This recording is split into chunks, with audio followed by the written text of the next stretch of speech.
লক্ষ টাকায় খাট কেনা যায়, ঘুম কেনা যায়, যায় কি বলো? সোনার পালঙ্ক হলেই সবাই ঘুমিয়ে সুখ পায় কি বলো?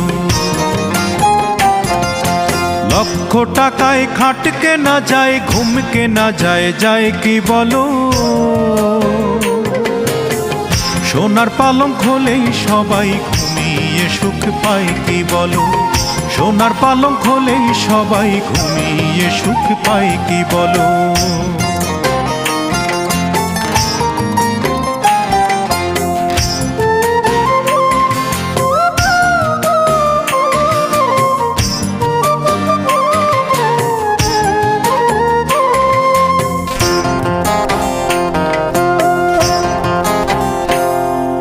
ফুল কেনা যায়, যায় না তবে ফুলের প্রীতি কেনা।